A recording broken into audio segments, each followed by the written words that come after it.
Mula sa simula ay nakatuon na ang buhay ni Mira sa kanyang bunsong kapatid na si Javier. 2 taon ang tanda niya rito, at siya ang naiwan upang ito ay alagaan. Halos nakalimutan na niya ang sariling kaligayahan para lamang matutukan ang pag-aaral ng kanyang kapatid. Laking pasasalamat niya at lumaking mabuting lalaki si Javier, masunurin sa kanya at hindi nasanay sa mga bisyo. Malapit na rin itong makapagtapos ng pag-aaral na siyang hindi naranasan ni Mira. Nasanay na silang mamuhay na silang dalawa lamang sapagkat maaga silang naulila sa mga magulang. Wala rin siyang nababalita ang naging kasintahan ng kanyang kapatid, na hindi niya nga alam kung nagkaroon ba ito ng girlfriend sa eskwelahan. Tumigil kasi si Mira sa pag-aaral para lamang matustusan ang pangangailangan ng kanyang kapatid. Nagtatrabaho na lamang siya bilang cashier sa isang malaking coffee shop. Sa tuwing ay maaga ring umuuwi si Javier galing sa pamantasan at nadadatnan siya sa bahay na nagluluto. 4:00 kasi ng hapon bago siya natatapos sa trabaho at dumidiretso na nga siya sa pag-uwi. Ang aga mo ah. Wala ba kayong lakad ng mga kaibigan mo? Walang pasok bukas at hindi naman masamang maglibang, salubong niya sa kapatid na kakapasok lamang ng bahay. Umiti ito sa kanya at saka lumapit. Alam mo namang hindi ako mahilig gumala, Manang. Inakbayan pa siya nito at inakay sa sala. Baka hindi ka lang mahilig kasi wala ka pang natitipuhan. Naku, Javier, kaduda-duda na iyan ha. Ayoko magkaroon ng kapatid na bakla. Hindi natapos ni Mira ang sasabihin ng takpan ni Javier ang kanyang bibig. Hindi ako bakla, Manang. Kung ganoon, bakit wala man lang akong nakikilalang girlfriend mo? Tanong niya pa rito nang tanggalin nito ang kamay sa kanyang bibig. Sabihin na nating may nagugustuhan ako, hindi lang pala gusto, kundi mahal ko na, pero malabong maging kami. Sa puntong yon ay mataman ang nakatuon sa kanya ang paningin ng kanyang kapatid. Sa tangkad nito'y nananatili itong nakayuko sa kanyang gawi na para bang kinakabisa ang bawat sulok ng kanyang mukha. Nagsalubong ang kanyang mga kilay sa pagtataka. Bakit naman ganoon makatingin si Javier sa kanya? Ilang buwan na niyang napapansin ang bagay na iyon, ngunit hindi man lang niya pinupuna. Hindi naman siya nakakaramdam ng pagkaasiwa, bagkus ay masaya siya sa bawat titig ng kanyang kapatid. Masaya siyang nakakasama niya ito, masaya siyang hindi pa ito nagkakaroon ng kasintahan. Sige na, pumasok ka na sa kwarto mo at magbihis, kasabay ng paghakbang niya upang tunguhin ang kusina. Movie marathon na lang tayo mamaya, Manang, aya pa nito sa kanya bago tuluyang humakbang patungo sa kwarto. Sinagot na lamang niya ito ng tea, at pagkatapos ay tinignan ang karneng pinapakuluan niya. Bandang 6 ng gabi ay naghain na si Mira. Lumabas na rin si Javier sa silid nito upang sabay silang maghapunan. Simple lamang ang nakahain, at talaga namang kahit ganoon ay magana si Javier sa pagkain sapagkat paborito nito ang kanyang niluto. Panay rin ang biruan nila sa kung ano-ano na panaka-nakaiikinatawa niya nang maalala niya ang date nila ni Marco kinabukasan. Si Marco ang bagong kakilala niya na pinipilit siyang ligawan. Napilitan nga lang siyang pumayag sa date nila. Wala naman siyang pasok sa trabaho bukas dahil may nakatoka sa trabaho niya tuwing weekends. Ano, sasamahan mo ba ako? Untag sa kanya ni Javier nang matigil siya sa pagkain. Niyayaya siya nitong maglakwatsa kaya kinabukasan at wala naman daw itong gagawin kaya naalala tuloy niya ang date nila ni Marco. Naku, niyaya kasi ako ni Marco na mag-date raw kami bukas, kaya baka sa linggo na lamang tayong makagala, Javier, sagot niya rito at muling tinuon ang pagkain. Hindi naman ito umimik at parabang natigilan. Napaangat naman siya ng tingin at sinalubong ang pagkunot nito ng noo na parabang hindi nito nagustuhan ang kanyang sinabi. Sinong Marco? Mahina ngunit tila may ibang ibig sabihin ang tanong nitong iyon. Napasandal naman sa upuan si Mira at saka uminom ng tubig. Siya ang bago kong kakilala. Alam mo naman ang manang mo, habulin ng manliligaw kaya napilitan akong makipag-date sa kanya. Pabiro niyang sagot dito ng mapasinghap sa biglang pagbagsak nito ng kutsara at tinidor sa plato at saka tumayo. Nawalan na ako ng ganang kumain. Akmang aalis na ito ng kanyang pigilan. Javier, may nasabi ba ako? Halos hindi pa nangangalahati yung pagkain mo ah. Bakit ba? Kung pipigilan ba kita makipag-date ay papayag ka? Uunahin mo pa yung iba kaysa sa akin. Minsan na nga lang akong nagyaya. Hindi ba pwedeng huwag mo na munang siputin yon? Sinambit nito ang mga katagang iyon na hindi man lang lumilingon. Napaawang tuloy ang mga labi ni Mira, ngunit sa huli ay napapayag din kailangan niyang intindihin ang kagustuhan ng kapatid at baka magtampo pa ito sa kanya. Okay, sige, tatawagan ko na lang siya. Sasabihin kong hindi ako tutuloy, kaya halika na, kumain ka na ulit. Ilang segundo pa bago ito bumalik sa hapag at naupo sa kanyang harapan. Bakit ganoon kung umasta ito'y parang boyfriend niya na nagtatampo? Sa isiping yon napangiti si Mira. Hindi na talaga makatarungan ang kanyang iniisip. Bakit parang kinikilig siya sa isiping baka nagsiselo si Javier? Normal pa ba siyang manang? Ilang minuto pa bago natapos ang pagkain nilang magkapatid. Iniligpit na ni Mira ang pinagkainan nila at saka hinugasan yon. Namataan niya si Javier sa sala at nanonood ng pelikula. Mabilis na lamang niyang tinapos ang ginagawa upang makahabol sa panonood. Yun ang kadalasan nilang bonding, ang manood ng pelikula magdamag. Minsan nga sa sala na sila naglalatag at natutulog. Mga panahong walang mali siya, ngunit bakit sa mga oras na iyon ay kakaiba ang nararamdaman ni Mira? Nai-excite siya na hindi maintindihan, parang may kung ano sa sikmura niya tuwing tumatama kay Javier ang kanyang mga mata. Naupo na siya sa sofa habang si Javier naman ay nakahilata sa sahig. Hawak-hawak nito ang remote ng telebisyon. Bahagyang nag-inat si Mira sapagkat napagod din siya, pero dahil gustong-gusto ni Javier na mag-movie marathon sila, pinagbigyan niya nga ito. Adventure movie ang isinalang ni Javier, kung kaya ay hindi nila inakala na biglang magkakaroon ng sexy scene sa kalagitnaan ng pelikula, yung tipong halos ipakita na ang magaganap sa pagitan ng babae at lalaki. Nakaramdam naman ng kakaiba si Mira sapagkat kapwa sila na tahimik ni Javier, para bang nagsimula na rin siyang kapusin ng paghinga, at ultimo ang mabilis na paghinga ni Javier ay kanyang naririnig. Bigla na lamang siyang nakaramdam ng matinding init kaya nag-iwas siya ng tingin.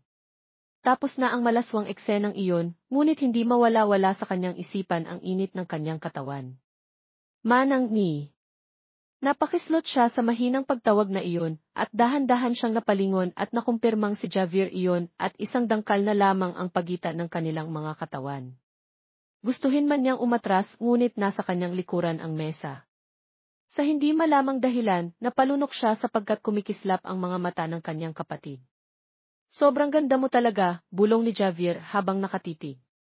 Bahagya pa siyang nagulat. Pilit niyang tinatanong ang sarili kung bakit hindi man lang niya magawang umalis. Hanggang sa naramdaman niya ang kamay nito na pumalibot sa kanyang balakang at hinapit siya palapit. Bahagya pang inamoy ni Javier ang kanyang buhok. Sa ngayon, ang gusto niya ay ang magiging magkasama siya sa habang buhay. Halata ang pagkauhaw namin sa isa't isa, wala na kaming pakialam ng mga oras na iyon dahil na rin sa panggigigil sa isa't isa. Ilang sandali lang ay parehas kaming hingal. Sa isang iglap lang nagbago ang lahat.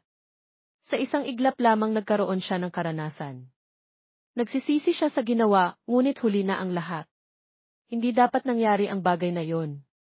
Kung totoo mang may kaluluwa, yung mga taong namayapa na ay tiyak na nakikita sila ng mga iyon, tiyak na hindi magugustuhan ang ginawa nila.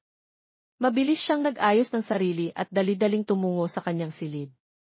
Si Javier naman, hindi na nagawang magsalita at baka kagaya rin ng iniisip niya ang iniisip niya. Gustong sabunutan nila ang sarili, gusto niyang pagsasampalin ang kanyang pisngi, ngunit gawin man niya yun, wala na siyang magagawa pa sapagkat ipinagkanulo siya ng kanyang sarili sa init na hindi siya dapat nagpadaig. Saan siya kumuha ng lakas upang hayaang may mangyari sa kanila ni Javier? Kinabukasan ay maagang gumising sila para magluto. Malam niya ang kanyang katawan sapagkat madaling araw na siyang nakatulog kakaisip sa nangyari sa kanila ni Javier. Halos hindi siya makapag-concentrate sa ginagawa niya. Inaabangan niya ring magising ang kapatid dahil balak na nilang lumabas sa araw na iyon. Hindi alam ng dalaga kung kaya pa ba niyang harapin si Javier, kung anong mukha yung ihaharap niya rito pagkatapos ng nangyari kagabi. Natigil siya sa ginagawa nang marinig na bumukas ang pintuan. Batid niyang si Javier yon at kalalabas lamang ng silid na to, nanatili siya sa harap ng kanyang niluluto at naghintay na una siyang babatiin nito. Bagamat hindi niya alam ang isasagot dito sa oras na batiin siya nito ng magandang umaga, hanggang sa napakislot siya sapagkat naramdaman niya ang mga kamay nito na yumakap sa kanyang tiyan at binigyan siya ng mainit na halik sa liig.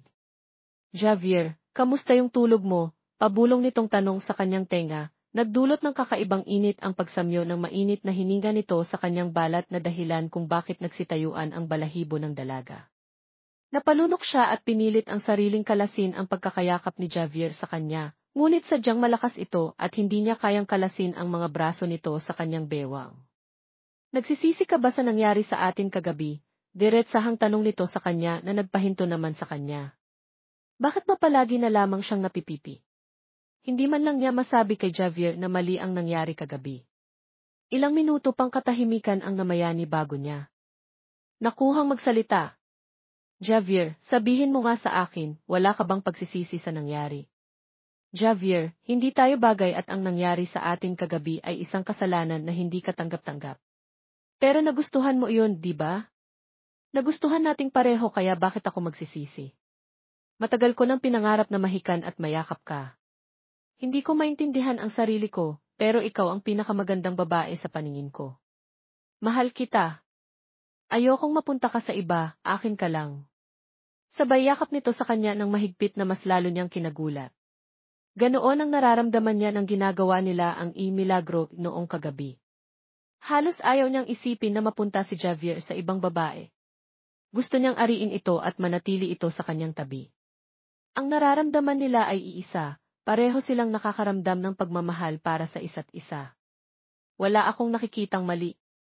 Hindi mali ang magmahal at handa akong lumaban para sa ating dalawa. Handa kitang ipaglaban. Hindi ko kayang mawala ka sa akin, hindi ko kayang makita kang may kasamang iba. Sa puntong yon ay nakayuko na ito sa kanyang mukha at mataman siyang tinititigan, nangungusap ang mga mata nito. Bahala na ang lahat at tatanggapin niya kung anumang parusa ng Panginoon sa kanila ni Javier. Ang mahalaga ay ang ngayon, ang kaligayahang kanilang natatamasa ng mga oras na yon. Niyakap niya ng mahigpit si Javier. Gustong maiyak sa kanilang sitwasyon kung kaya't ilang saglit lamang, naglandas ang luha sa kanyang mga mata. Siya ang matanda kaya dapat siya ang nag-aalaga dito, pero nagbago ang lahat ng iyon. I love you. Hinagilap pa ng binata ang kanyang pisngi at saka siya hinalikan sa noo. Napapikit siya at ninanamnam ang tagpong iyon. Sa ayos nila, pakiramdam niya ay ligtas siya rito, panatag ang loob at walang kahit anong agam-agam siya sa kanyang sistema. Mahal din kita, Javier. Mahal kita na kahit mali pa yung ginagawa natin, ay hindi ko kayang pigilan ang nararamdaman ko para sa iyo. Simula ngayon, mamumuhay tayong iba na sa dati at kailangan nating masanay roon. Sa sinabi niyang iyon, hinalikan siya ni Javier. Nagtagal at lumalim pa yung halik na iyon at nakalimutan na niya ang kanyang niluluto. Muling napukaw ang init ng kanilang mga katawan. Bago pa man sila humantong sa kama, ay pinatay na muna nila ang apoy sa kanyang niluluto. Hindi alam ni Mira kung bakit hindi niya magawa ang magsaya. Halos hindi na rin siya makapag-focus sa kanyang trabaho kakaisip sa nangyayari sa kanila ni Javier. Kinakain siya ng konsensya niya, ngunit ayaw naman niyang tumigil sa kanilang ginagawa. Gabi na't hindi siya makatulog. Ilang araw na rin ang lumipas at weekend na naman kinabukasan. Isang linggo nang may nangyari sa pagitan nila ni Javier. Nakasanayan na yata nito tuwing umuuwi galing sa pamantasan na gawin ang bagay na iyon. Hinahayaan naman niya iyon sapagkat maging siya ay nananabik rin dito. Maging si Marco ay binasted na rin niya dahil iyon ang gusto ni Javier. Ayaw raw nitong nagsiselos ito, kaya naman sinunod niya ang gusto na to. Ayaw rin naman niyang sumama pa ang loob nito sa kanya. Para na talaga silang mag-asawa kung umasta sa loob ng kanilang bahay. Bumangon siya sa pagkakahiga. Kakatapos lamang ng ginawa nila ni Javier. Hindi pa rin siya nakatulog nang mapatingin siya sa gawing ng kabinet kung saan naroon ang litrato ng kanilang mga magulang. Na-miss na bigla ang kanilang ina kung kaya't humakbang siya upang buksan sa kauna-unahang pagkakataon ang kabinet na pag-aari ng kanilang ina. Tumambad sa kanya ang maraming albums kung saan nakapaloob ang mga litrato ng kanilang mga magulang. Nakabukod din ang albums kung saan litrato naman nila ni Javier ang nakapaloob. Dinampot niya ang makapal at may kalumaan ng album. Malamyan niya iyong binuksan at isa-isang tiningnan ang litrato ng kanyang ina noong ito ay dalaga. Hindi niya tinapos ang pagbuklat ng album, saka dinampot ang album ng baby pictures nila ni Javier. Hinaplos niya ang cover noon at dahan-dahang binuklat. Tumambad sa kanya ang picture nilang mag-anak, karga ng kanilang ina si Javier, habang siya naman ay karga ng kanilang ama.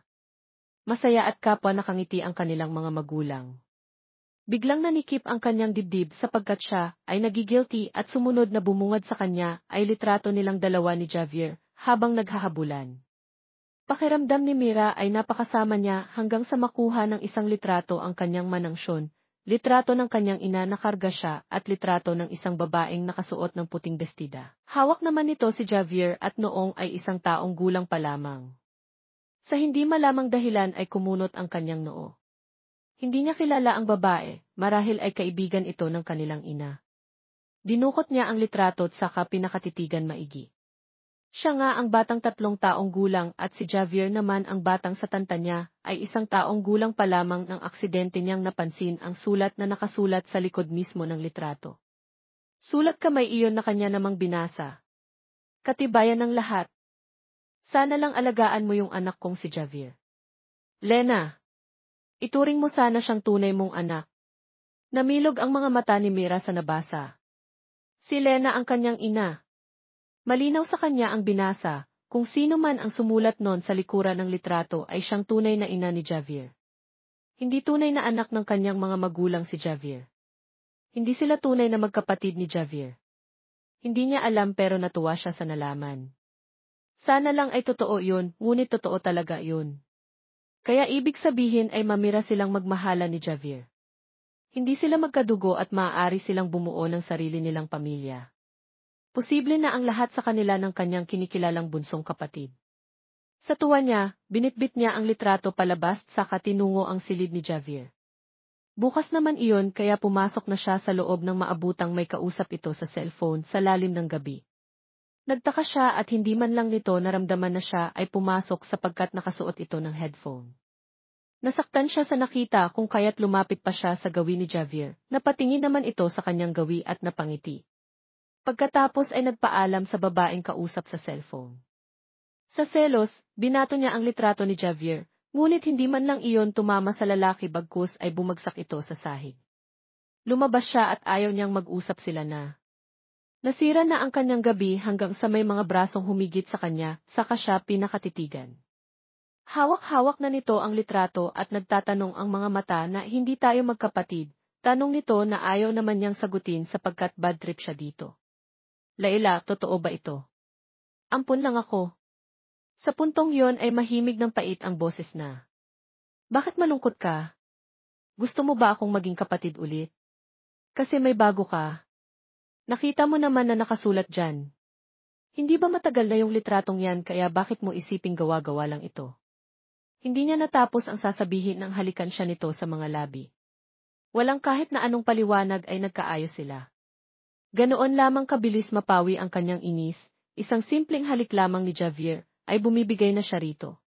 Hindi nila naisip ang pagod nila sa buong araw bagkus ay muling nanaig ang kanilang kagustuhan. Sa kauna-unahang pagkakataon ay may nangyari sa kanila ni Javier na walang pag-aalinlangan. Malayo na sila, walang pipigil pa sa pagmamahal nilang dalawa. They are not remnant to each other. Ramdam na ramdam ni Santiago ang pagod mula sa mahabang biyahe. Unang beses pa lamang niyang tumuntong sa Maynila at hindi niya maiwasang makaramdam ng kakaibang kaba at pananabik. Nais ng kanyang ama na doon na siya manirahan kasama ang bago nitong pamilya. Sa hirap ng buhay sa probinsya, umayag na rin si Santiago. Ano nga ba ang mararating niya kung mananatili siya roon kasama ang kanyang lolo at lola? Alam niyang kailangan niyang makapagtapos ng kolehiyo, at nangako naman ang kanyang ama na susuportahan siya hanggang sa dulo. 10 taong gulang pa lamang si Santiago nang maghiwalay ang kanyang mga magulang. Napakasakit ng panahong iyon para sa kanya. Ang kanyang ina, may sarili ng pamilya, ngunit hindi naging madali ang pananatili niya roon. Hindi sila magkasundo ng kanyang kapatid na lalaki sa panig ng ina. Samantalang ang kanyang ama, nagkaroon na rin ng bagong pamilya sa Maynila, mga taong hindi pa niya nakikilala kailanman. Pagdating niya sa hintayan, sinalubong siya ng kanyang ama. Napansin agad ni Santiago ang sasakyan nito, mukhang may kaya na talaga ito sa buhay. Kasama rin ang kanyang ama ang asawa nito, ang babaeng tatawagin niyang madrasta mula ngayon. Ninisyan siya nito ng magiliw at kahit kinakabahan siya, dama niya ang kabaitan nito. Habang nasa biyahe, maraming tanong ang kanyang ama. Magalang naman itong sinagot ni Santiago, kahit pa may konting distansya pa rin sa kanilang usapan. Hanggang sa marating nila ang isang napakalaking bahay. Pagkakita pa lang ni Santiago sa bahay, hindi niya maiwasang magtanong sa sarili, bakit nga ba ako nanatili sa maliit na barong-barong sa probinsya, samantalang narito pala ang ganitong kagandang tahanan ng aking ama? Hindi niya lubos maisip na ganoon pala kayaman ang kanyang ama. Kung sana dati pa siya pumayag na tumira rito, baka noon pa maganda na ang takbo ng kanyang buhay. Pagpasok nila sa loob ng bahay, agad na napansin ni Santiago ang isang babae sa malaking sala. Nakaupo ito, at sa simpleng pananamit, isang maikling shorts at sandong nakalabas ang pusod, kitang-kita ang makinis nitong balat at mahahabang binti. Maganda ang babae, parang modelo at may katangkaran pa. Ang kanyang presensya ay tila sumakop sa buong silid. Parang mayaman din ang kutis nito at hindi maikakailang pumukaw ito ng pansin ni Santiago. Ipinakilala siya ng kanyang ama sa babae. Camila, ang sabi nito habang nakangiti at inilahad ang malambot nitong palad para makipagkamay. Anak pala ito ng madrasta niya. Tinanggap ni Santiago ang kamay nito at sa simpleng galaw na iyon, dama niya ang yaman at pribilehiyong kinalakhan ng dalaga. Sa loob-loob ni Santiago, hindi niya maiwasang mag-isip, siguro kaya iniwan ng aking ama ang aking ina dahil mahirap lamang ito. Siguro hinanap niya ang ganitong buhay, ang ganitong klase ng tao. Hindi naging madali ang lumaki sa isang sirang pamilya. Para bang may kulang sa kanya na kailanman ay hindi na mabubuo. Naiinggit siya noon sa mga batang may magulang na laging gumagabay at nag-aalaga. Ngunit matagal na niyang tinanggap ang katotohanan iyon. Ganito talaga ang buhay. Ngunit sa kabila ng lahat, nangako si Santiago sa sarili, balang araw, hindi ko hahayaang masira ang sarili kong pamilya. Babawi ako. Sisiguraduhin kong magiging buo at masaya ang aking tahanan. Camila, ihatid mo si Santiago sa magiging silid niya rito. Kailangan na naming umalis ng Tito Mateo mo. May importante kaming lakad ngayon, kaya ikaw na muna ang bahala kay Santiago. Santiago, feel at home, wika ng madrasta niya, na may ngiti sa labi. Tumango lamang si Santiago bilang tugon, hindi pa rin sanay sa bagong kapaligiran. Nagpaalam na ang kanyang ama at madrasta, at ilang sandali lang ay naiwan na silang dalawa ni Camila. Tahimik si Santiago. Hindi niya alam kung ano ang sasabihin o paano magsisimula ng usapan. Masyado pa siyang nahihiya sa dalaga. Ngunit tila walang alintana si Camila sa kanyang pag-aalangan. Tumayo ito, naglakad palapit sa kanya, at sinabihan siyang sumunod. Wala siyang nagawa kundi sundan ito habang naglalakad sila patungo sa kanyang magiging kwarto. Habang naglalakad, parang natural lamang kay Camila ang pakikitungo sa kanya, na para bang matagal na silang magkakilala. Nakapagluto na si Manang ng tanghalian. Ilagay mo na lang muna ang mga gamit mo dito para makakain na tayo, sabi nito, sabay kuha ng bag na dala niya. Hindi na nakatanggi si Santiago at hinayaan na lamang ito. Maya-maya, hinila na siya ni Camila palabas ng kwarto. Halika na, kumain na tayo, anito, na may kaswal ng ngiti. Ramdam ni Santiago ang gutom, kaya sumunod na lamang siya. Napansin niya rin ang maganda at magiliw na pakikitungo ng babae. Ngunit hindi niya rin naiwasan ang kakaibang tingin nito sa kanya, mga titig na tila may ibang ipinapahiwatig. Nang makarating sila sa hapagkainan, nagulat si Santiago sa dami ng pagkaing nakahain. Napakaganda ng pagkakaayos ng mesa, ngunit mas nangingibabaw ang hiya niya habang kaharap si Camila. Tahimik siyang umupo, hindi alam kung paano. Magsisimula. Hindi mo ba nagustuhan ang niluto ni Manang? Masarap siyang magluto. Tikman mo, alok ni Camila, kasabay ng isang mapanuksong ngiti. Tumango si Santiago at tinikman ang pagkain sa kanyang harapan. Napakasarap nga ng mga ito, kaya hindi na rin niya napigilan ang kanyang gutom. Tahimik siyang kumain habang si Camila ay patuloy na nakatingin sa kanya, waring nagmamasid. Maya-maya, bumasag si Camila ng katahimikan. Alam mo, napakatahimik mo. Like, hello. Hindi masama ang kausapin ako. Don't tell me masyado kang nagagandahan sa akin. Napahinto si Santiago sa pagkain at napatingin sa babae. Sa puntong iyon, hindi niya napigilan ang mapangiti at matawa. Maganda ka naman talaga, sa wakas ay nasabi niya, medyo nahihiya pa rin. Ngumiti si Camila, halatang sanay na sa ganitong papuri. I know. Hindi na bago sa akin. Ako pa ba, sagot nito, sabay kindat. May konting kayabangan sa tono nito, ngunit sa halip na mainis, napansin ni Santiago na cute itong tignan. Napangiti siya. Mukhang magiging masaya ang bagong buhay niya rito. Habang magkasama sila sa hapagkainan, unti-unting nawala ang hiya ni Santiago. Napansin niya kung gaano katalkative si Camila. Hindi ito naubusan ng kwento, at ang bawat salita nito ay tila may kasamang aliw. Hindi rin nakakasawa ang maganda nitong mukha, ang malalalim na mata, ang mapupulang labi, at ang katawan nitong tila perpekto. Sa kabila ng lahat, dama rin niya ang pagiging magaan ng loob nito. Parang natural lang ang lahat kapag kasama niya ito. Ang unang araw ni Santiago sa bahay ng kanyang ama ay hindi naging boring, taliwas sa inaasahan niya. Sa halip, mukhang naging malapit sila ni Camila sa isa't isa sa maikling panahon lamang. Sanay na sanay ito sa pakikisalamuha, at tila hindi man lang nailang na naroon siya. Sa isip ni Santiago, mukhang magiging exciting ang bagong buhay niya kasama si Camila. Hindi niya maiwasang maghintay sa mga susunod pang araw.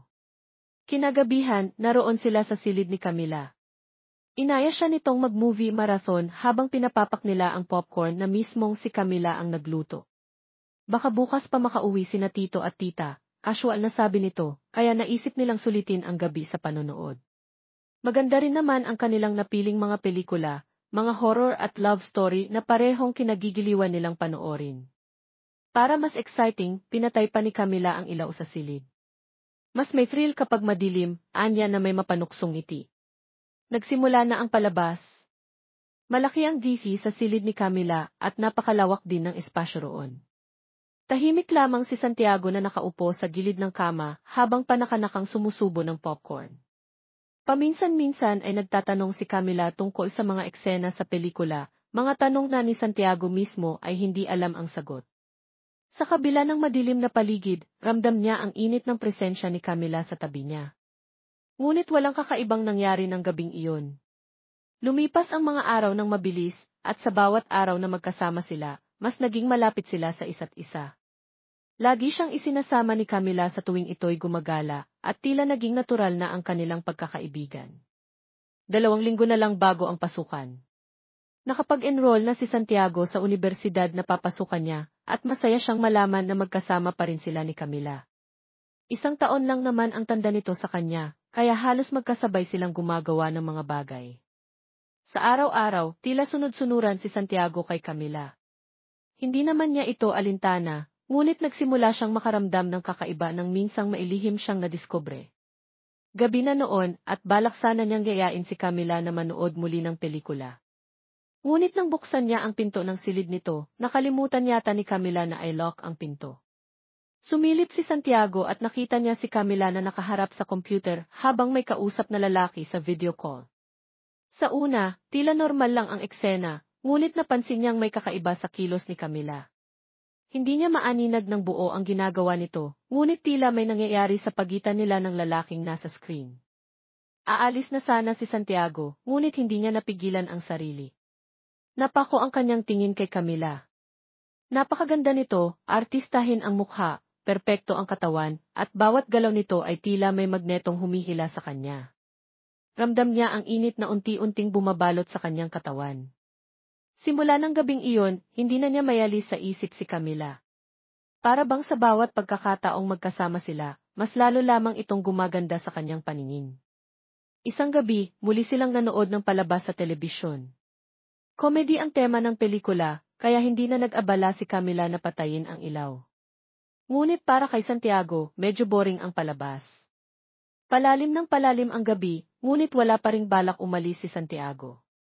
Para bang may nais siyang gawin, isang bagay na matagal na niyang pinipigilan, ngunit tila hindi niya kayang kontrolin. Ikaw na muna ang manood ha, biglang sabi ni Camila habang tumayo. Magpapalamig lang. Ako ng katawan. Masyado kasing malagkit. Babasain ko lang ang katawan ko, dagdag nito, sabay lakad papunta sa banyo. Tahimik lang si Santiago habang pinapanood ang bawat hakbang ni Camila. Napakaganda ng indayog ng balakang nito, at hindi niya maiwasang mag-isip ng mga bagay na pilit niyang itinataboy sa kanyang isipan. Para bang gusto niyang takbuhin ito, yakapin at hawakan. Ngunit nanatili siyang nakaupo, pinipilit pigilan ang sarili. Naghintay pa ng ilang minuto si Santiago bago lumabas ng banyo si Camila. Nakatapi na lamang ito ng tuwalya, kaya naman ganoon na lamang ang ginawang paglunok ni Santiago. Amoy na amoy niya ang mabangong halimuyak na nanggagaling kay Camila. Para bang habang tumatagal siya sa kanyang kinaupuan tuluyan na siyang nawawala ng kontrol. Hindi siya mapakali hanggang sa makita niyang bigla na lamang bumagsak sa sahig ang tualang ginamit ni Camila. Buong akala ni Santiago, hindi iyon sinasadya, ngunit napanganga na lamang siya nang makitang nakatingin sa gawin niya ang babae at talagang sinadya nitong magpa-cute sa kanya. Halos hindi ma-process sa kanyang utak ang mga nangyari para bang napako lamang ang kanyang mata sa babaeng nasa kanyang harapan. Maya-maya pa, humakbang ito palapit sa gawin niya. Ibang-iba ang tingin nito sa kanya, nangungusap at talaga namang siya'y naaakit. Nanuyo ang kanyang lalamunan, hindi niya magawang kumilos sa kanyang kinaupuan. Nakatingala lamang siya sa magandang dilag na noon ay tuluyan ang nakalapit sa kanya, hanggang sa kinuha ng babae ang kanyang kamay at saka iyon ipinahawak sa braso nito. Hindi mo ba nararamdaman, pabulong na tanong nito na siyang ikinalito niya? Pakinggan mo, Santiago.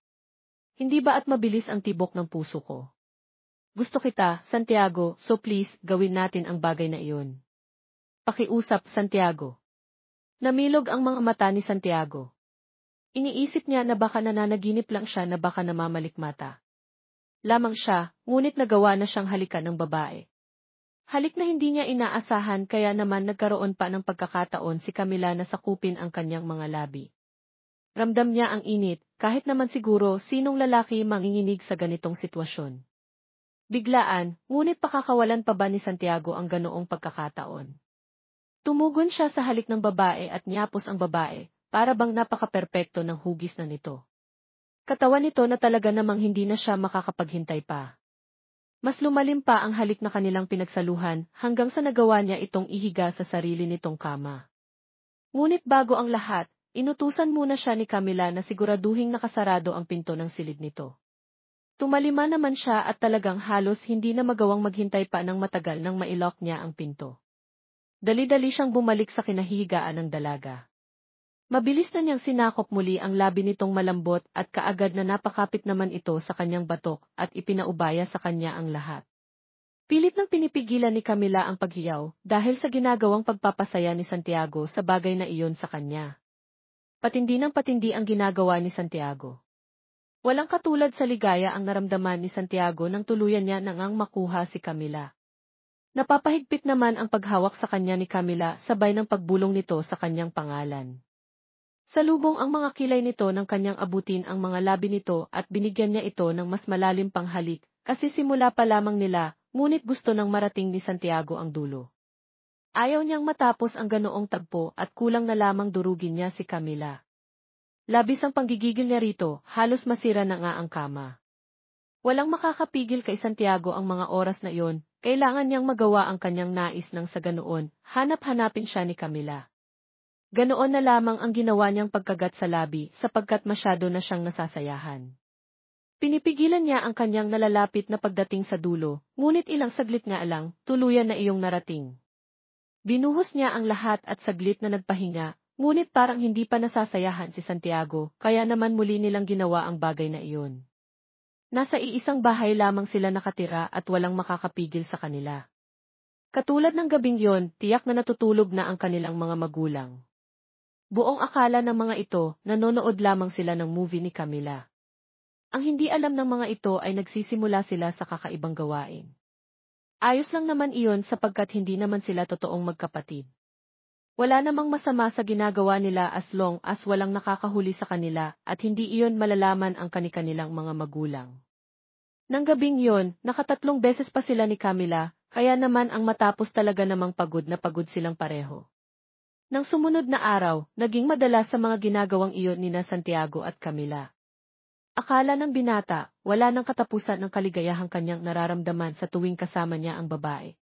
Wala mang malinaw sa sinasabi ni Camila kung ano ba talagang meron sa kanilang dalawa, hinayaan na lang niya. Alam niya sa kanyang sarili na hindi lamang ang bagay na iyon ang kanyang habol sa babae.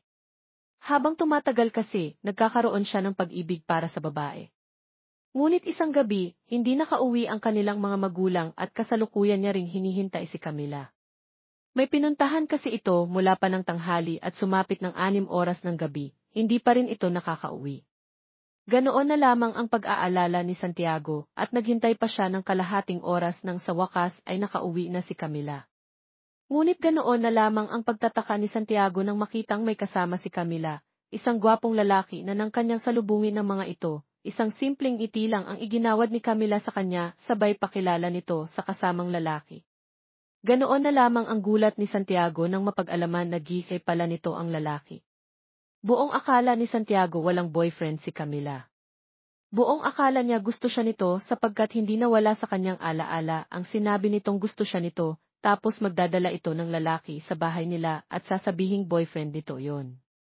Paano naman sila? Ano ang mangyayari sa kanila? Ano ang ibig sabihin ng mga nangyayari sa kanila gabi-gabi? Ganoon na lang ba iyon? Ganoon pa man, hindi niya nagawang magsalita para bang wala naman siyang karapatan. Ang tanging nagawa na lamang niya ay ang tahimik na nasasaktan para bang nagkaroon siya ng una niyang kabiguan. Huwag mong sabihin kina mommy na may dinala akong lalaki rito ha. Ikaw lang ang nakakaalam nito, may tiwala ako sa'yo, sabay kindat pa nito sa kanya na mas lalo niyang ikinainis. Nagawa pang pumasok ng mga ito sa silid ni Camila. Alam na kaagad ni Santiago kung anong gagawin ng dalawa sa loob. Gusto niyang magmura at sabunutan ang kanyang sarili. Pinaglalaruan lamang pala siya ni Camila. Nagpapagamit ito sa kanya habang mayroon naman pala itong tunay na may-ari. Yun ang unang beses na nasaktan siya dahil lamang sa isang babae. Kung ganoong pinaglalaruan lamang siya ng babae, makikipaglaro siya rito. Hindi siya dapat masaktan. Ang mga babaeng katulad ni Camila na kung kani-kanino lamang kumaka, ay hindi dapat kahuma ng isang lalaking katulad niya. Lalaki siya't walang nabawas sa kanyang pagkalalaki. Kung mayroon mang talo sa kanilang dalawa, yun ay walang iba kundi si Camila. Nagmukmuk na lamang sa kanyang silid si Santiago ng gabing iyon. Masama ang kanyang loob at talaga namang gigil na gigil sa galit. Natulog siya nang hindi nakakain ng hapunan, ngunit nagawa pa siyang gisingin ni Camila at sabihing kumain. Hindi siya tumalima at nagkunwaring tulog. Ganun pa man, hindi siya tinantanan ang babae hanggat sa napilitan siyang dumilat. Malambing siyang niyakap nito at saka bumulong sa kanyang tenga, naghintay ka ba sa akin? Sorry ha, natagalan kasi eh. Iba na ang tinutok nito. Kaya naman mas lalo akong nainis. Kung alam lamang nito kung paano niya kontrolin ang galit na kanyang nararamdaman. Hindi mo sinabing may boyfriend ka na pala, puno na ang hinanakit na wika niya. Naramdaman naman niya ang paghalik nito sa kanyang noo sabay yakap ulit sa kanya. Talagang walang hiya rin si Camila, hindi man lang ito nandidiri sa sarili eh. Noong mga panahon kasi na iyon, malayo si Mark eh, hanggang video call lang kami at hindi iyon sapat. Kaya nga ikaw na lang yung pinagtiyagaan ko, okay lang naman diba? Nagustuhan mo rin naman eh. Sa narinig, mas lalo siyang bumilib. Hindi ba sabi mo gusto mo ako? Galit na ang kanyang boses sapagkat hindi na siya makapagtimpi. Nga, gusto nga kita. Gusto kitang makasama't gawin yon, anong masama roon? Saka bakit ka ba nagagalit? Hindi mo ba nagustuhan ang mga ginagawa natin? O baka naman gusto mong gawin natin ngayon iyon? Santiago, masyado akong pagod pero hindi naman kita tatanggihan. Gustong-gusto talagang matawa ni Santiago. Nababaliw na siya sa pag-iisip ni Camila. Anong klaseng babae kaya ito? Anong klaseng pagpapalaki ang ginawa rito ng kanyang ama at ang mommy nito? Talagang wala na siyang masabi o iungat at gusto niyang parusahan si Camila, ngunit hindi sa gabing iyon. Masyado siyang nandidiri rito, lalo pat alam niyang katatapos lamang itong gamitin ng gihi. Kaya pala minsan nakita niya itong may ka-Valentines. Umalis siya sa kanyang kama at saka diretsong lumabas. Kakain na lamang siya nang sa ganoon maibsan ang kanyang gutom, mas mainam na iyon kaysa intindihin niya ang babaeng katulad ni Camila. Walang kwenta at talaga namang hindi dapat tinutularan, pero dahil sa lalaki siya, gagamitin lang din niya si Camila para sa kanyang pansariling pangangailangan. Titignan na lamang nila sa huli kung sino ang talo, kung sino ang mas nadehado.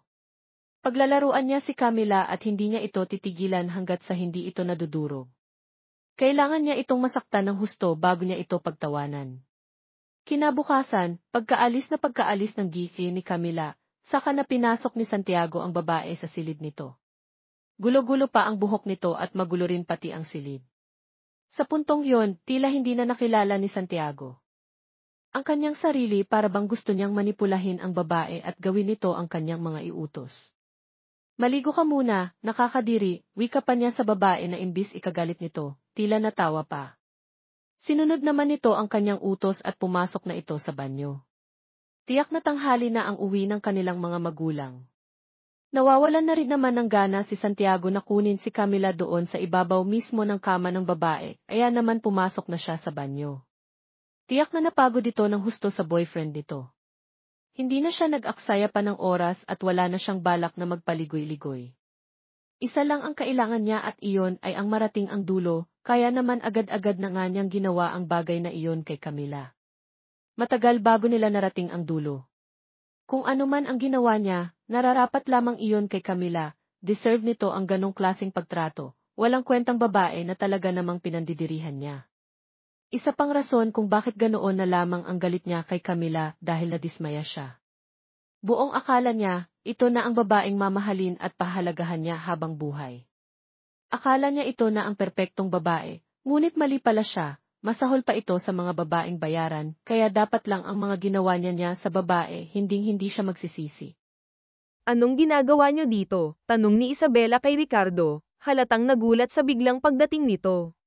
Bakit? Bawal ba akong pumunta sa bahay ng mga anak ko? Sagot ni Ricardo, medyo pasiga, ngunit may halong init sa kanyang damdamin dahil sa mabangong amoy ni Isabela. Parang may-ari ng bahay na pumasok siya sa loob, kahit hindi pa siya pinapapasok. Umupo siya sa sofa at binuksan ang telebisyon. Pakigawan mo nga ako ng kape, utos niya kay Isabela, na napilitang sumunod kahit naiinis. Tatay pa rin ito ng kanyang asawa, kaya't nararapat lang niya itong igalang. Napatingin si Isabela sa orasan, pasado 5:00 na. Malamang, paparating na si Alejandro. Sinundan ni Ricardo ng tingin si Isabela habang ito'y papunta sa kusina. Habang nagtitimpla ng kape, biglang tumunog ang cellphone ni Isabela. Hello, honey, bungad ni Alejandro sa kabilang linya. Pasensya ka na, honey. Pinag-overtime kami ni boss. Baka abutin ako ng hating gabi. Kailangan daw tapusin ang mga papeles para bukas. Pagkababa ng telepono, nakaramdam si Isabela ng kaba. Paglingon niya kay Ricardo, tila nabasa nito ang nasa kanyang isipan. Ngumisi ang matanda habang inabot niya ang kape. Bakit ganyan ang mukha mo? Hindi ba makakauwi ng maaga si Alejandro? Mukha ka pang handang magpaano sa kanya ngayong gabi, ha? Pang-aasar ni Ricardo, na lalong nagpaigting sa kaba ni Isabela. Biglang narinig niya ang iyak ng kanyang anak, kaya't dali-dali siyang pumunta sa kwarto upang aluin ito. Matapos ang ilang saglit, nakatulog na ulit ang bata. Hindi napansin ni Isabela na nasa likod na niya si Ricardo. Bigla siyang niyakap nito. Lumalaki na ang anak natin, ha? Bulong ni Ricardo, na nagdulot ng kilabot kay Isabela. Halos idikit ni Ricardo ang kanyang labi sa kanyang tenga, habang ang init ng kanyang katawan ay ramdam na ramdam ni Isabela. Bagamat gusto niyang pumiglas, natatakot siyang magising ang bata. Ngunit sa kabila ng kaba at takot, hindi niya kayang hayaan na mangyari muli ang anumang masama. Pagkatapos ay lapag ang bata sa crib, hinarap ni Isabela si Ricardo. Tama na, huwag niyo na akong pilitin. Maawa naman kayo sa asawa ko, pakiusap niya, pilit pinapanatili ang lakas ng loob habang pinoprotektahan ang kanyang anak. Asawa ka nga ni Alejandro. Pero huwag mong kalimutan na ako pa rin ang ama ng anak mo, madiing sambit ni Ricardo habang unti-unting lumalapit kay Isabela. Pilit umiwas si Isabela, ngunit mabilis siyang niyapos ni Ricardo. Sa isang iglap, pabagsak silang napahiga sa kama. Sinimulan ni Ricardo ang paghalik kay Isabela, habang ito naman ay nagpupumiglas ng buong lakas. Sa bawat halik ni Ricardo, tumatama ito kung saan-saan dahil sa mga sampal at pag-iwas ni Isabela. Hinawakan ni Ricardo ang mga kamay ni Isabela at iniipit ito sa ulunan. Muling pinaghahalikan ang babae, kahit pilit nitong iniiwas ang mukha. Ngunit kahit anong gawin ni Isabela, tumatama pa rin ang labi ni Ricardo sa kanyang pisngi at labi. Maawa naman kayo sa akin, umiiyak na pakiusap ni Isabela, tila nawawalan na ng lakas. Huwag ka nang pumalag. Mararanasan mo ulit ang nangyari noon, bulong ni Ricardo habang binitiwan ang mga kamay ni Isabela. Sa isang iglap, mahigpit niyang sinakal si Isabela at bumulong sa kanyang tenga, gusto mo bang malaman ni Alejandro ang totoo? Isang galaw mo pa, at ako mismo ang magsasabi sa kanya kung sino ang ama ng anak mo, pagbabanta ni Ricardo bago niya bahagyang niluwagan ang pagkakahawak sa leeg ni Isabela. Tumulo ang luha ni Isabela. Alam niyang wala siyang laban sa hawak na alas ni Ricardo. Sa kabila ng kanyang galit at takot, napilitan siyang magpaubaya muli. Pagkatapos ng lahat, nagising si Isabela sa tunog ng mga nag-uusap. Dahan-dahan siyang bumangon mula sa kama, inayos ang sarili, at lumabas ng kwarto. Nakita niyang masayang nagiinuman sina Ricardo at Alejandro, na tila walang nangyaring masama kani-kanina lang. Ang tawa ni Ricardo ay parang nagmamaliit sa lahat ng kasalanan nito. Ramdam pa rin ni Isabela ang lagkit ng ginawa ni Ricardo. Hindi niya matiis, kaya't napilitan siyang pumunta sa banyo upang linisin ang sarili. Iisa lang ang banyo sa inuupahan nilang bahay. Habang papunta siya, sinalubong siya ni Alejandro. Hanen, gising ka na pala. Hindi ka na namin ginaising, pinakialaman na rin namin yung niluto mo, bati nito habang hinalikan siya sa pisngi. Okay lang, Hanen. Teka, anong oras na ba? Tanong ni Isabela habang tumingin sa wall clock. Nakita niyang mag-aalas 11 na ng gabi. Shower lang ako, Hanen.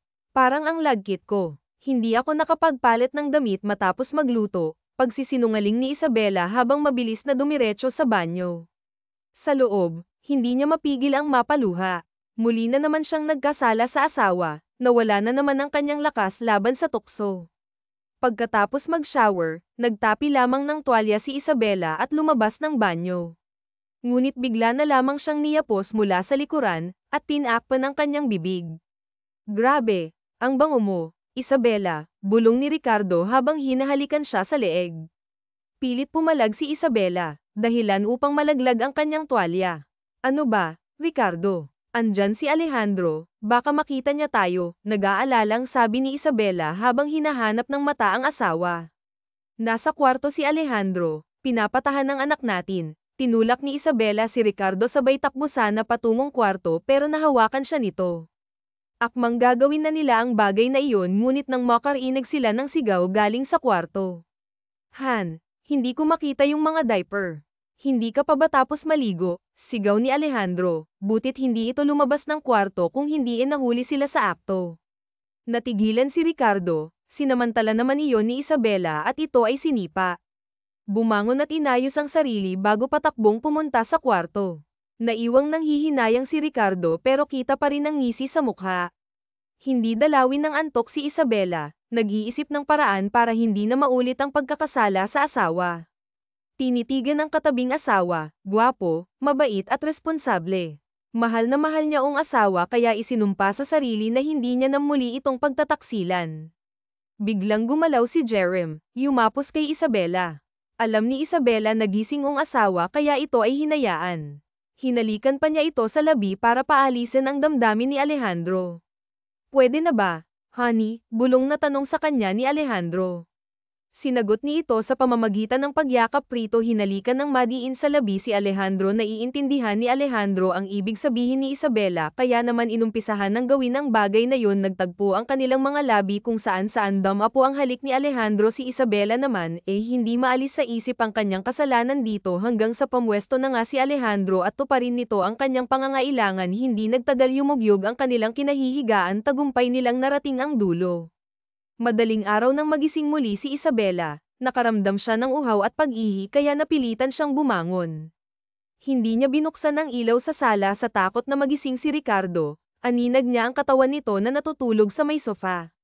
Matapos tahimik na bumalik ng kwarto si Isabela nang biglang marinig ang boses ni Ricardo. Akin ka, Isabela, aagawin kita kay Alejandro, baliw na sabi ni Ricardo, niyapos niya si Isabela. Binuhat at inihiga sa may sofa. Ayoko na, hayop ka, tili ni Isabela, nanlalaban siya ng husto. Sa gitna ng tensyon, mariing sinabi ni Ricardo, kahit magising pa si Alejandro, hindi mo na maitatanggi ang nangyari sa pagitan natin. Akmang sasampalin ni Ricardo si Isabela nang biglang bumukas ang ilaw. Sa may pintuan ng kwarto, nakatayo si Alejandro, hawak ang isang baril. Parehong namutla sina Ricardo at Isabela. Sino ang tunay na ama ng anak mo, Isabela? Galit na tanong ni Alejandro, puno ng emosyon ang kanyang mga mata. Alejandro, Pakinggan mo muna ako, pilit na paliwanag ni Isabela. Ngunit bago pa siya makapagsalita ng buo, sumabat si Ricardo. Ako, Alejandro, ang ama ng anak ninyo. Inakit ko ang asawa mo noong iniwan mo siya sa atin noon, pagsisinungaling niya. Huwag kang maniwala sa kanya, Alejandro. Parang awa mo na, huwag kang maniwala sa hayop na yan, pagtatanggol ni Isabela sa sarili. Hindi malaman ni Alejandro kung kanino siya maniniwala. Hilom sa luha ang kanyang mga mata, ramdam ang bigat ng sitwasyon at tila gusto nang bumigay ng kanyang isip. Sa galit, itinutok niya ang baril kay Ricardo. Mahal na mahal kita, Isabela, madamdaming sabi ni Alejandro bago niya inilipat ang baril sa direksyon ni Ricardo at kinalabit ang gatilyo. Napabalikwas ng bangon si Isabela, pinagpapawisan ng malamig. Isang masamang panaginip lang pala ang lahat. Akala niya'y talagang binaril ni Alejandro si Ricardo. Napalingon siya sa katabi niyang si Alejandro, himbing pa rin ang tulog nito, walang kamalay-malay sa nangyayari. Ang kanyang kabiyak na nagbigay ng pangalan hindi lang sa kanya kundi maging sa kanilang anak. Gusto sana niyang lumabas ng kwarto upang uminom ng tubig para kumalma, ngunit naalala niyang naroon pa rin sa labas ang demonyong, si Ricardo, ang dahilan ng kanyang bangungot. Litong-lito ang isip ni Isabela. Malalim siyang nag-isip ng paraan upang hindi na mangyari ang malagim na panaginip na iyon. Sa kanyang pagninilay, isang plano ang pumasok sa kanyang isipan, isang plano na maaaring magpababa pa lalo sa kanyang kasalanan. Nang kumalma ang kanyang pakiramdam, muling nakatulog si Isabela. Kinaumagahan, ginaisang siya ni Alejandro. Han, gising na. Papasok na ako, sabi nito nang may ngiti. Napabalikwas ng bangon si Isabela. Alam niyang kailangan pa niyang ipagluto ng baon ang kanyang asawa. Kalma lang, nakapagluto na ako ng almusal. Napagod ba kita kagabi? Tanong ni Alejandro habang ngumiti ng malambing. Ngumiti rin si Isabela, ngunit sa kabila ng ngiti ay muling bumalik sa kanyang isipan ang plano para matigil na ang ginagawa ni Ricardo. Andyan pa ba ang bisita natin? Tanong niya sa asawa. Maagang umalis. May aasikasuhin daw na mga papeles, sagot ni Alejandro habang nagpapalit ng damit para sa trabaho. Pagkaalis ni Alejandro, agad na naghanda si Isabela. Naligo siya at nagpalit ng kaakit-akit na damit. Nagluto rin siya ng masarap na ulam. Tama ang kanyang hinala, wala pang tanghalian ay bumalik na si Ricardo sa bahay. Natuwa ito nang makita si Isabela na nakamanipis na pang-itaas, na nagpalitaw ng kanyang alindog. Grabe ka, Isabela. Ang ganda mo talaga, sabi ni Ricardo habang niyayakap siya mula sa likod. Mamaya na yan. Kumain muna tayo, sagot ni Isabela, pilit na pinipigilan ang kaba sa kanyang dibdib. Ngunit kahit nagulat siya sa ginawa ni Ricardo, hindi na siya tumutol. Hinayaan niyang halikan siya nito sa batok. Nakakabaliw ka talaga, Isabela. Aagawin talaga kita dahil akin ka lang, bulong ni Ricardo bago siya hinarap at hinalikan sa labi. Gumanti ng halik si Isabela, pilit na iniisip ang plano niya upang matapos na ang lahat ng ito. Sa huli, hindi na siya tumanggi nang dalhin siya ni Ricardo sa kwarto nila ni Alejandro. Doon, muli nilang pinagsaluhan ang bawal na ginagawa.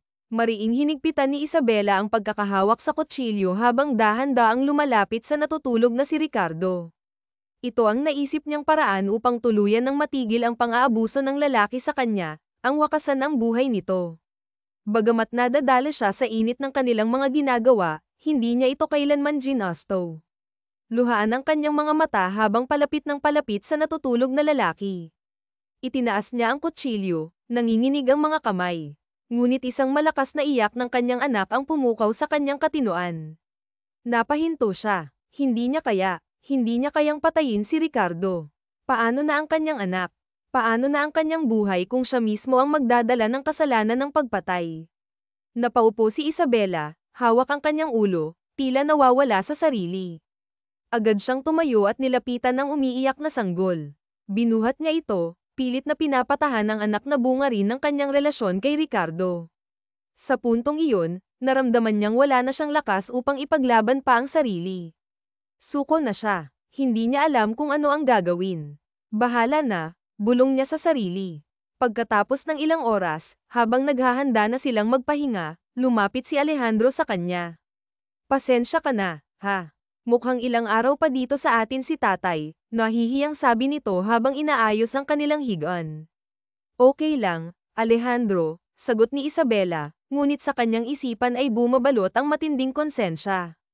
Tinitigan niya ang gwapong mukha ng kanyang asawa, at hindi niya maiwasang mapansin ang pagkakahawig nito kay Ricardo. Ang malalim nitong mga mata, matangos na ilong, at alan-alon na buhok, lahat ng ito ay parang refleksyon ng lalaking kinamumuhian niya. Ngunit sa kabila ng lahat, alam niyang magkaibang-magkaiba ang kanilang ugali. Si Alejandro ay mapagmahal at tradisyonal pagdating sa kanilang relasyon, samantalang si Ricardo ay mapang-abuso. Hindi niya maiwasang ikumpara ang dalawa, lalo na't parati siyang natatangay sa init ng presensya ni Ricardo. Nagulat siya nang biglang halikan siya ni Alejandro sa labi. Ang lalim yata ng iniisip mo, Isabela. May problema ba? Tanong nito, puno ng malasakit. Wala, Alejandro. Medyo masama lang ang pakiramdam ko, mabilis niyang sagot habang umiwas sa halik ng asawa. Ganun ba? O sige, magpahinga ka na lang, sabi ni Alejandro. Kahit nagustuhin niyang ipagpatuloy ang kanilang sandali, minabuti niyang hayaang magpahinga si Isabela, iniisip na napagod ito sa mga gawaing bahay. Ngunit hindi dalawin ng antok si Isabela. Tila may bumabagabag sa kanyang isipan. Lumingon siya sa tulog na asawa, bumangon, at tahimik na lumabas ng kwarto. Sa madilim na sala, tanaw niya ang balto ng katawan ng lalaking nakahiga sa sofa, si Ricardo. Dahan-dahan siyang lumapit at naupo sa silyang nasa tabi nito. Balak na sana niyang gisingin si Ricardo nang bigla itong bumangon. Kahit sa dilim, nakita niya ang pilyong ngiti nito. Bakit, Isabela? May kailangan ka ba sa akin? Tanong ni Ricardo, ngunit hindi na hinintay ang sagot ng babae. Bigla niya itong hinalikan sa labi at niyapos. Sa halip na tumutol, tinugon ni Isabela ang halik nito, tila nawawala sa kanyang ulirat. Napayakap siya kay Ricardo, at muli nilang pinagsaluhan ang bawal na sandali. Matapos ang mainit na ginawa nila ay tahimik na nag-ayos ng sarili si Isabela. Payag na po ako. Payag na po ako na gawin niyo kung anong gusto niyo, mahinang sabi niya kay Ricardo. Pero may isa lamang po akong pakiusap.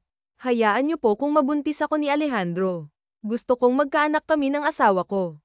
Ngumisi si Ricardo. Sa isip ay tagumpay siya, malaya na niyang magawa ang kanyang kagustuhan. Kung yan ang desisyon mo, Isabela, sige susundin ko, sang-ayon ni Ricardo, subalit may maitim na balak pa rin na naglalaro sa kanyang isipan. Rinig mula sa labas ng banyo ang tunog ng lumalagizel na tubig na nagmumula sa shower. Maagang nagising si Isabela kaya naisipan muna niyang maligo. Kinuskos niya ang kanyang katawan. Sa labas ng banyo ay may nakaabang na lalaki. Pinahihit ang sarado at nakalak. Napilitang kumatok ang lalaki. Isabela, ikaw ba ang nariyan? Pagbuksan mo nga muna ako't ihing-ihi na ako, sigaw ni Ricardo. Biglang kinabahan si Isabela. Ang alam niya ay sumama si Ricardo sa pagtakbo ng asawa niya sa loob ng subdivision. Aba, Isabela, buksan mo sabi ko eh. Dito ako iihi sa mismong pintuan, banta ni Ricardo.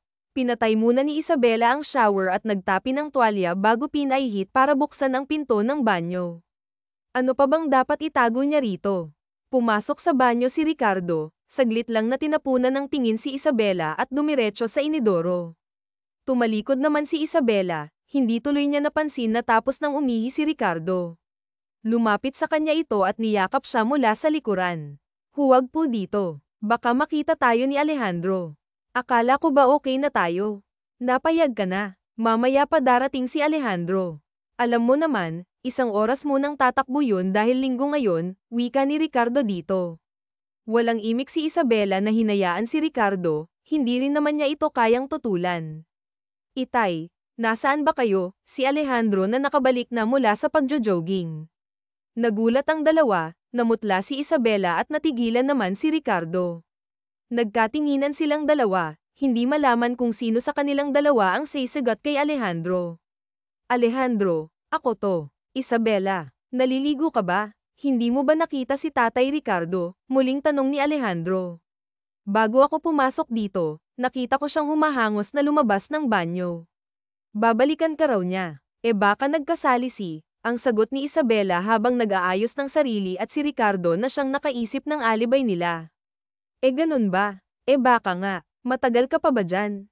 Kakapasok ko lang, Tanong ni Alejandro. Sandali lang, Alejandro, pero nakapagluto na ako ng almusal. Hintay lang saglit at ipaghahain kita. O sige na, ipagpatuloy mo na ang pagligo mo.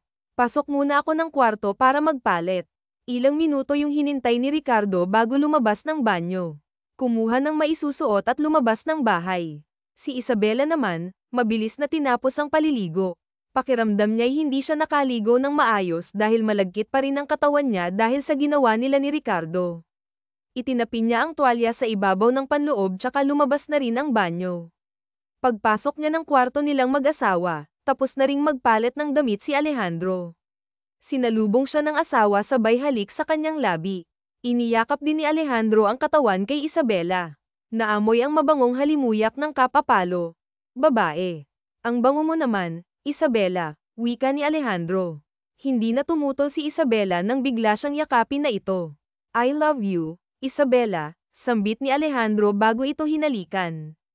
Tagos sa puso at konsensya ni Isabela ang binitiwang salita ni Alejandro. Pamatak ang luha niya dahil sa sundot ng konsensya kaya nang hinatak siya ng asawa patungo ng kama sumunod na lamang si Isabela. Agad na pamwesto si Alejandro upang tugunin ang kanilang pangangailangan. Kitang-kita ni Alejandro ang ekspresyon ng mukha ni Isabela na talaga namang ito ay sobrang nasisiyahan.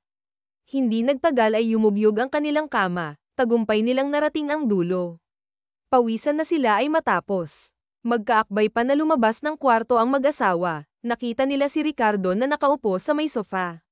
Saan kayo nagpunta? Tanong ni Alejandro dito. Hinayaan ni Isabela na mag-usap ang mga ito, nagtungo siya sa kusina para maghanda ng kanilang agahan. Naghugas ng ilang pinggan si Isabela nang biglang may umakap sa kanyang likuran. Mahal kita, Isabela. Ano ba? Ano ba ang sinasabi mo? Aagawin kita sa kanya, madiing bigkas ni Ricardo at pinaghahalikan si Isabela. Huwag dito, Ricardo. Makikita tayo ni Alejandro. Wala na akong pakialam, sigaw ni Ricardo at itinuloy ang paghalik dito. Sa kakaiwas ni Isabela ay napatumba sila sa sahig. Anong ibig sabihin na to? Tanong ni Alejandro. Alejandro, may dapat kang malaman, sagot agad ni Ricardo habang katabi si Isabela ay, Alejandro. Nahilo lang ako kaya tinutulungan niya akong tumayo. Awat ni Isabela sa kung ano ang sasabihin ni Ricardo. Napakunot ang noo ni Alejandro dahil sa hindi magandang posisyon ng mga ito. Inisip ni Alejandro na maaaring nawalan din ng balanse si Ricardo kaya ito napadaygan kay Isabela. Ay nalalayan na lamang niya na tumayo ang dalawang to. Tinitigan ni Ricardo ng masama si Isabela bago iniwan ng mag-asawa sa kusina. Nahilo ka, Isabela. Hindi kaya nakabuo na tayo? Nakangising tanong ni Alejandro. Simpleng ngiti lamang ang ganti ni Isabela pero kinukurot siya ng kanyang konsensya. Walang kaalam-alam si Alejandro sa mga nangyayari. Ang lahat na ginagawa ni Ricardo na maging ang anak nila ay hindi kay Alejandro kung hindi kay Ricardo.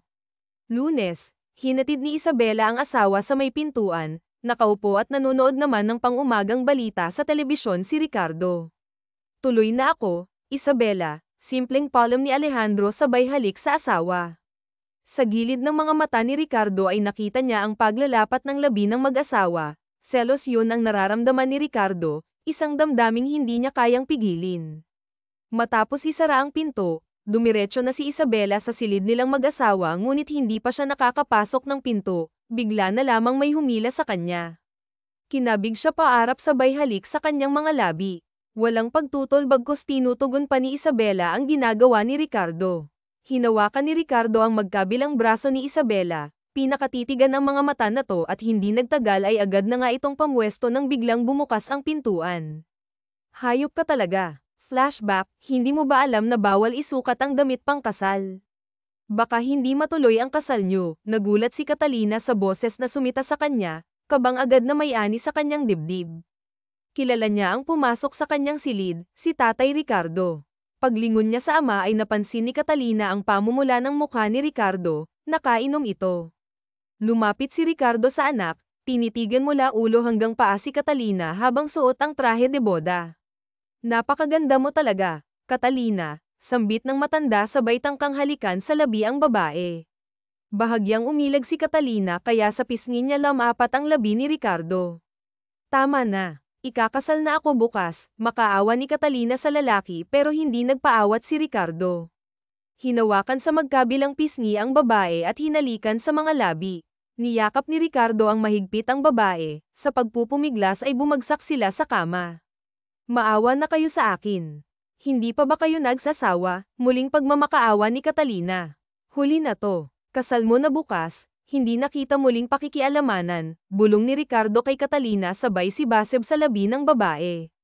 Hindi na tumutol si Catalina, sa isip ay huli na ito. Sariwa pa kay Catalina kung paano nagsimula ang lahat. 17 taon siya nang unang gawin ni Ricardo ang bagay na iyon. Siya lamang ang naiwan sa bahay noon dahil masama ang kanyang pakiramdam, may pinuntahang okasyon ang mga kasama niya sa bahay. Nagulat pa siya nang kumatok sa kanyang silid si Ricardo. Akala niya'y kakamustahin lamang siya ng matanda subalit bigla siya nitong sinunggaban.